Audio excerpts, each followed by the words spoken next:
The swine flu is prompting even more precautions as additional cases turn up in Wisconsin. And that includes now 14 probable cases in the state. A probable case means that state tests have determined the patient likely has the virus, but that they're still waiting for confirmation from the federal Centers for Disease Control. In Brown County, for example, there are no probable cases, but so far 15 suspected cases have been identified and sent in for testing. So far, 7 of those have turned up negative. Results on the other 8 are pending. Fox 11's Mark Leland takes a closer look this evening at efforts to try to prevent the spread of the virus.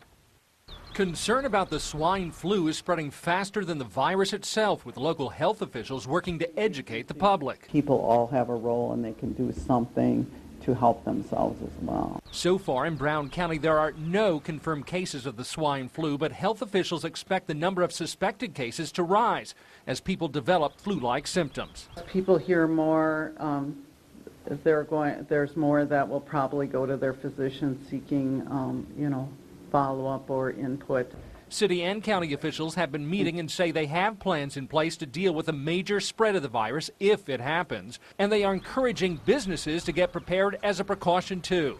Business tends to be the kind of front line for the public. De Pere Chamber of Commerce Executive Director Cheryl Dietrich sent out email reminders to hundreds of businesses to pull out their emergency preparedness plans. You have enough soap and one-use disposable towels and antibacterial gels. You have those types of things prepared for your people. Big gatherings are expected this weekend at area churches, so the state is sending out advisories to churches and other faith-based groups not to use a shared cup for communion.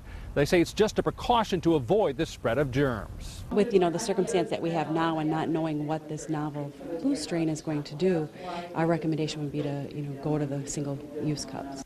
To help fend off the swine flu and other viruses, health officials recommend frequent hand washing. Stay home if you're sick. Avoid touching your eyes and face. Keep a 6 feet distance from any suspected cases and cover your cough and sneeze. As residents take precautions, local officials say they are ready for the worst. I think we're pretty well prepared to handle the coordinating of an event if it were to occur. Health officials point out, though, this is a time to prepare, not to panic. In Green Bay, Mark Leland, Fox 11 News.